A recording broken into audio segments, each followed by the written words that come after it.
The Optacon, optical to tactile converter, is an electromechanical device that enables blind people to read printed material that has not been transcribed into Braille. Description: the Optacon consists of a main electronics unit about the size of a portable tape recorder connected by a thin cable to a camera module about the size of a penknife. The main electronics unit contains a tactile array onto which the blind person places his/her index finger. The Optacon user moves the camera module across a line of print, and an image of an area about the size of a letter space is transmitted via the connecting cable to the main electronics unit.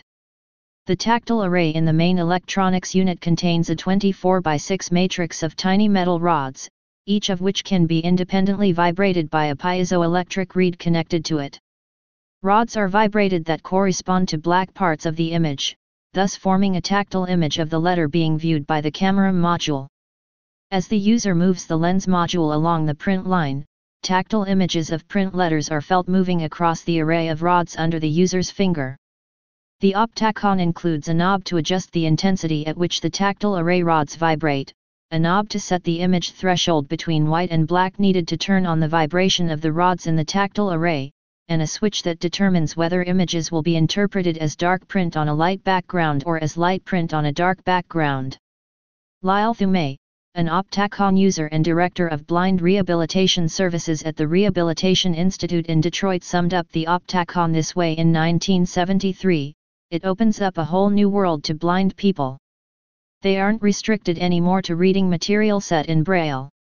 History: the Optacon was the brainchild of John Linville, a professor of electrical engineering at Stanford University, who later became head of the electrical engineering department. The Optacon was developed with researchers at Stanford Research Institute, now SRI International. Linville was one of Telesensory's founders and chairman of the Telesensory board. The initial stimulus for development of the Optacon was Linville's daughter, Candy, born 1952, blind since the age of 3. Using the Optacon, Candy graduated from Stanford and received a Ph.D. She has worked as a clinical psychologist since, so, like her father, she is often referred to in the press as Dr. Linville. In 1962, during a sabbatical year in Switzerland, Linville visited an IBM laboratory in Germany, where he observed a high-speed printer that used a set of small pins like hammers to print letters onto strips of paper. He thought, if you could feel the hammers with your fingertip, you could surely recognize the image. So on our return to Zurich, I told my wife and son and daughter, Candy, who was blind, "Guys, I've got the most magnificent idea. We'll make something that will let Candy read ordinary printed material." And although his family laughed at this notion, "Oh, that'll never work," the idea for the Optacon was born. Upon returning to Stanford, Linville, together with graduate students G.J. Alonso and John Hill, developed the concept further with the support of the Office of Naval Research. A key aspect of Linville's concept was to use vibrating piezoelectric reeds, called bimorphs, to move the pins in a two-dimensional array to produce tactile images. The idea of using vibrating bimorphs was critical for several reasons. The high power efficiency of the piezoelectric bimorphs made a battery-powered reading machine possible. The small size and weight of the bimorphs was also essential for portability. Later psychophysical experiments discovered that vibration around the resonance of conveniently sized bimorphs was optimum for the sense of touch. In 1964, Linville applied for a patent, and U.S. Patent 3,229,387 was granted in January 1966. Previous history of blind reading machine development. Amazingly, in 1913 a reading machine for the blind, called the Optophone, was built by Fournier d'Alba in England. It used selenium photosensors to detect black print and convert it into an audible output which could be interpreted by a blind person. Only a few units were built and reading was exceedingly slow. In 1943, Vannevar Bush and Carol Haskins of the Wartime Office of Scientific Research and Development directed resources toward the development of technologies to assist wounded veterans. The Battelle Institute was provided with funding to develop an improved optophone, and Haskins Laboratories was funded to conduct research toward a synthetic speech reading machine.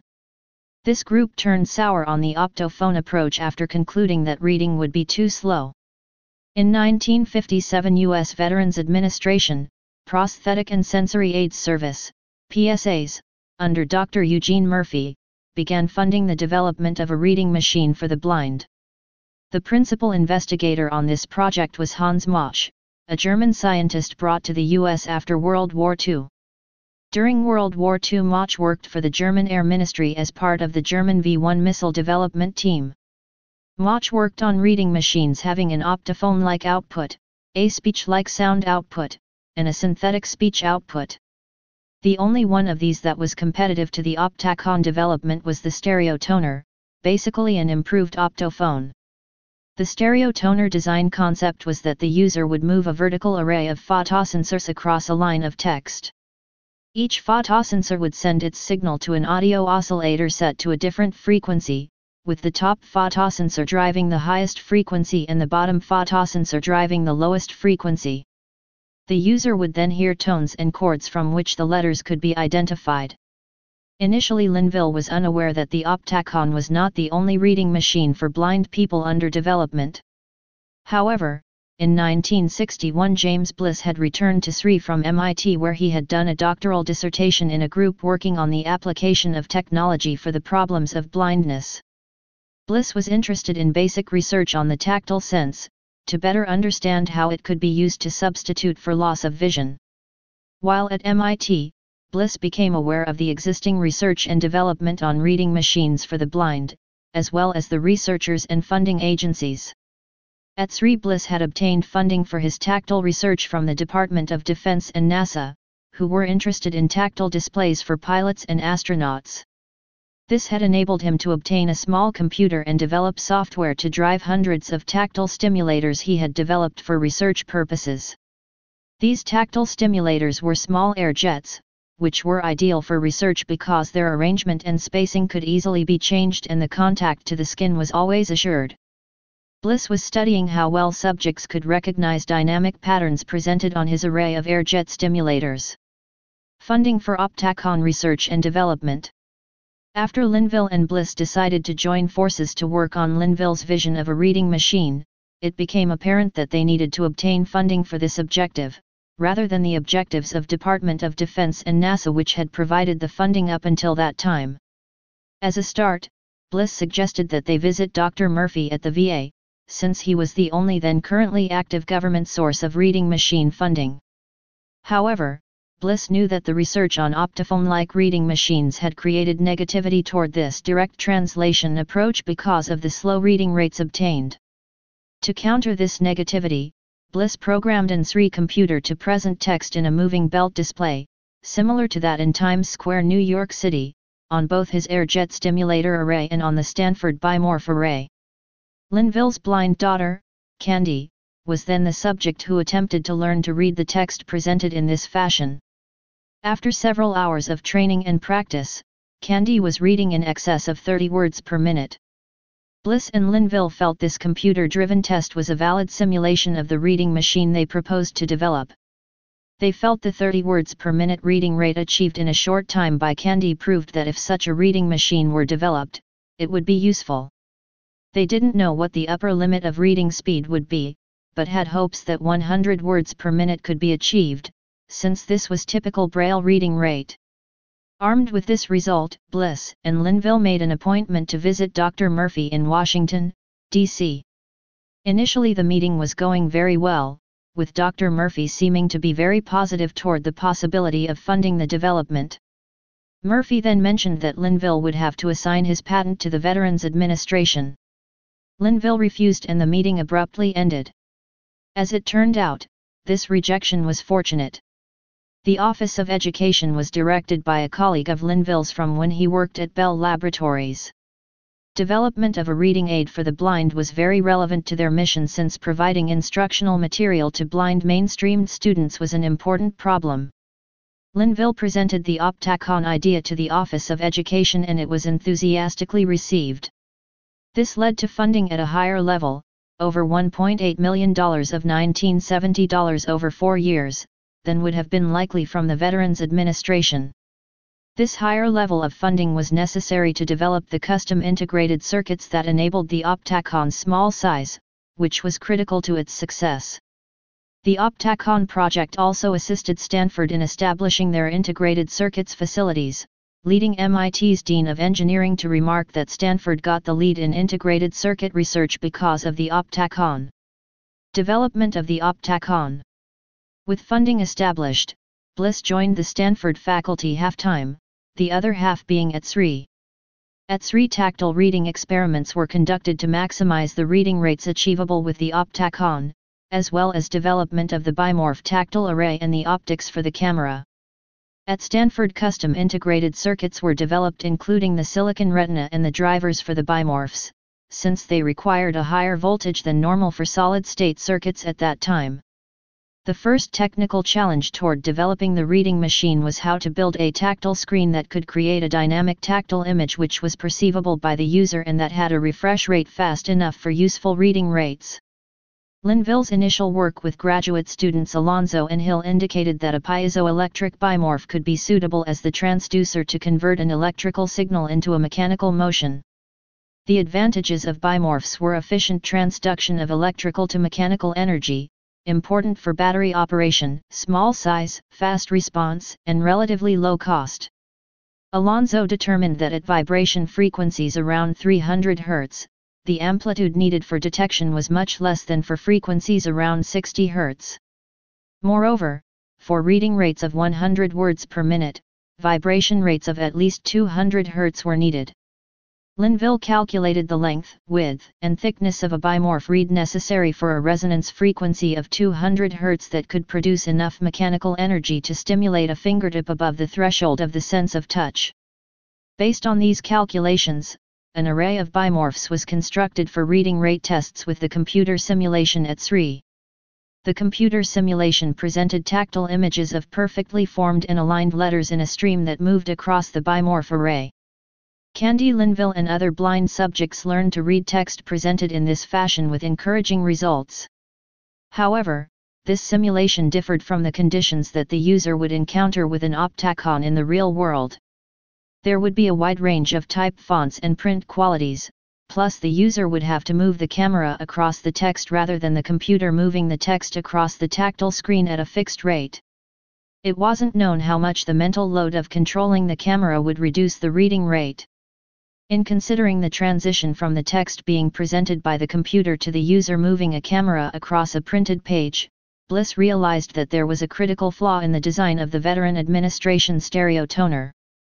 Since English alphabetic characters can be adequately displayed with 12 vertical pixels, the stereotoner designer had assumed that only 12 photocells would be needed in the camera.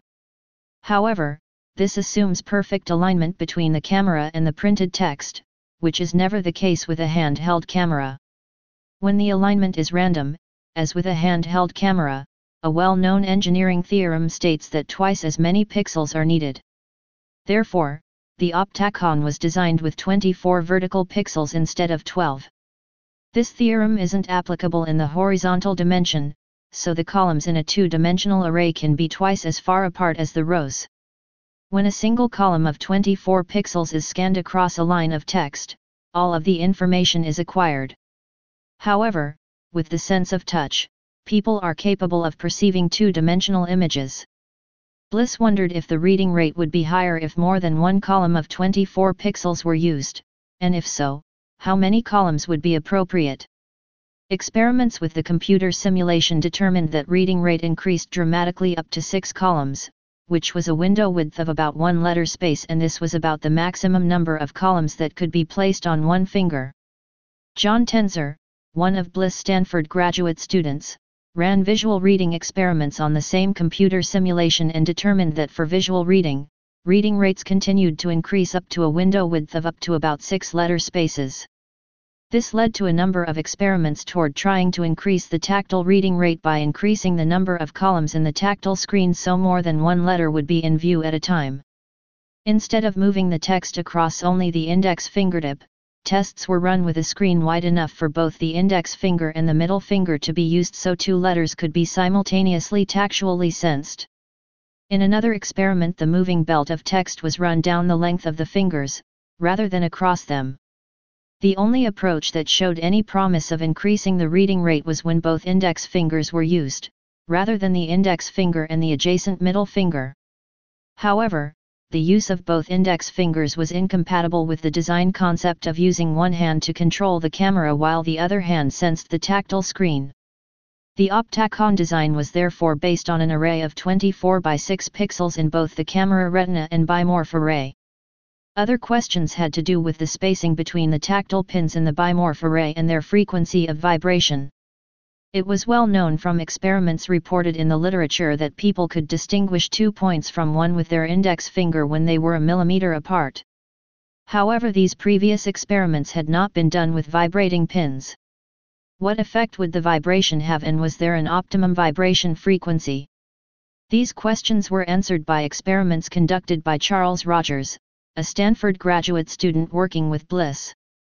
While the neurophysiological data suggested that the smallest 2-point thresholds would be at vibration frequencies less than 60 Hz, Rogers' experiments showed that the 2-point thresholds around 200 Hz were actually smaller.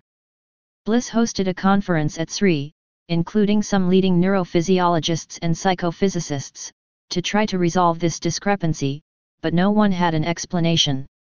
From a practical standpoint, Rogers' result was very fortunate because the higher frequencies were required for refresh rates fast enough for reading up to 100 words per minute and for use of bimorphs small enough to construct a 24 by 6 array that fit on a fingertip. The question of whether 144 tactile stimulators on a fingertip could be independently distinguished led to a confrontation at a scientific conference between Bliss and Frank Gelded, a University of Virginia professor. Gelded had written a major book on the human senses and was a leading researcher on using the sense of touch to communicate information. When asked how many tactile stimulators should be used in a tactile display, he maintained that no more than 8 tactile stimulators could be independently distinguished, and these should be on widely separated parts of the body. Bliss data showing useful reading with 144 stimulators on a fingertip appeared to be in conflict with Gelded's research. The difference was between communicating using 2-dimensional tactile images versus an 8-point code. Both Bliss and Gelded were reporting similar reading rates, but in the days before high-accuracy optical character recognition, the Optacon approach was much more practical. These experiments determined the design parameters for Optacon's man-machine interface, a 24 by 6 array of tactile stimulators, vibrating between 250 and 300 Hz, and with the rows spaced at 1 mm and the columns spaced at 2 mm. In parallel with this, human factors research was a pioneering effort to realize this design in a convenient portable unit, which would be critical for its success. In July 1972, Harry Garland suggested a new design for the Optacon that incorporated the sensor, tactile array, and electronics in a single handheld unit. Roger Mellon and Max Maginnis developed a prototype of the unit, called the One-Hand Optacon, at Stanford University. Optacon integrated circuit development. In the 1960s, when the Optacon was being developed, integrated circuitry was in its infancy, and no suitable integrated solid-state arrays of photodetectors was available. The earliest complete Optacon-like reading aids were built at Stanford and SRI with a lens system that focused the images from the printed page on a fiber optic bundle with individual fibers connected to discrete phototransistors. Not only was this system large and bulky, it was expensive and difficult to assemble. An effort was launched to develop a monolithic silicon retina with an array of 24 by 6 phototransistors about the size of one letter space so simple optics with no magnification could be used. Basic research in integrated circuit technology available at that time had to be conducted, resulting in PhD theses by several Stanford graduate students, including J. S. Brugler, J. D. Plummer, R. D. Mellon, and P. Salisbury. The phototransistors had to be sufficiently sensitive, fast enough for the required refresh rate, have a spectral response appropriate for detecting ink on paper, in a closely packed matrix without blind spots, and interconnected so only connections to the rows and columns were needed. The successful fabrication of such a silicon retina was a major milestone toward a practical Optacon. Optacon electronics, optics, and packaging. The first Optacon prototype using this retina was completed on September 1, 1969. It was portable and completely self-contained in that it combined the stimulator array, electronics, batteries, and camera in a single package measuring 13.5 by 8 by 2.25. The total weight was 9 pounds. The low-power electronics design in this unit was a joint effort by J.S. Brugler and W.T. Young, which made possible about 12 hours of sustained operation from the rechargeable batteries. This unit included an improved optical system and camera plus a tactile bimorph-driven screen, both developed by James Baer and John Gill at SRI. As integrated circuit technology progressed, another custom integrated circuit was developed in the Stanford laboratories.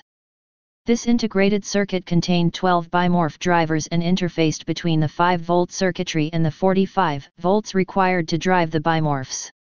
The incorporation of this circuit and the use of lower power components enabled the size to be reduced to 8 by 6 by 2 and the weight to be reduced to 4 pounds.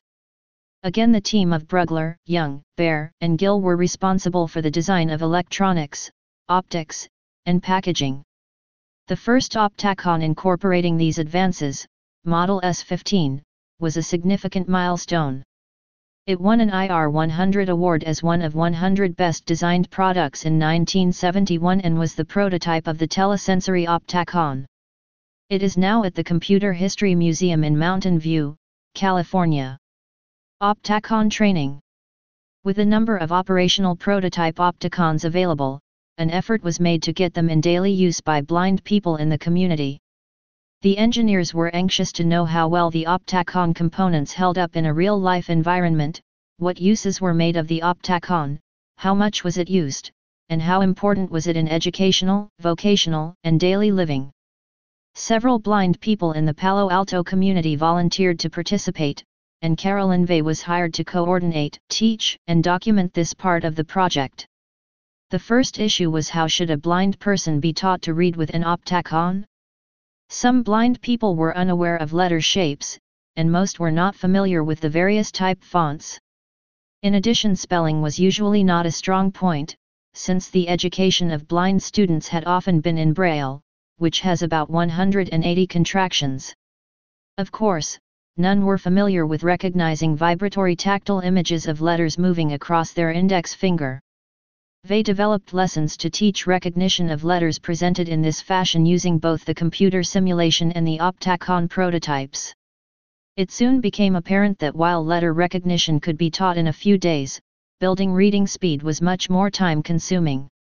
However, there were soon a number of blind people effectively using an Optacon prototype in their daily lives. These people contributed greatly to the project, not only in providing important information for the design of future models, but also for motivating the Optacon development team toward making the Optacon widespread. Among this group of pioneering Optacon users were Candy Linville, John Linville's daughter, who was a Stanford undergraduate at this time. She used the Optacon in her studies.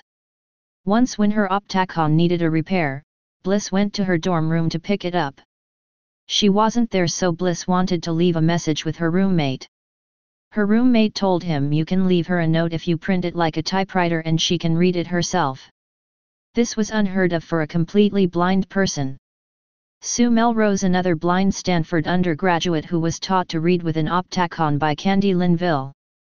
Both Sue and Candy participated in many Optacon presentations at conferences and meetings. Bob Stearns, a blind computer programmer working at SRI. Bob used the Optacon in his work writing and debugging computer programs. Loren Schaff, another blind Stanford student who initially used the Optacon in his studies. In his mathematics textbooks he would have Braille transcribers put the text in Braille, but he would read the equations and graphs with the Optacon. After graduation he was hired by SRI as a data analyst on the project. He did an important statistical analysis showing the relation between age and the Optacon reading speed achieved after a certain amount of time. Hewlett-Packard had just announced their pioneering HP 35 handheld calculator. He did this analysis using the Optacon to read the screen of the HP 35 calculator. From commercialization to discontinuance.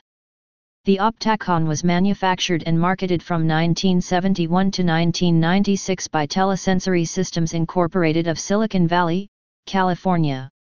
Throughout the 1970s and into the 1980s, the Optacon underwent upgrades, including the development of a new model, known as the Optacon II, which featured improved capabilities to interface to a computer. As the Optacon project progressed and more obstacles and unknowns were overcome, the importance of making the Optacon generally available was apparent.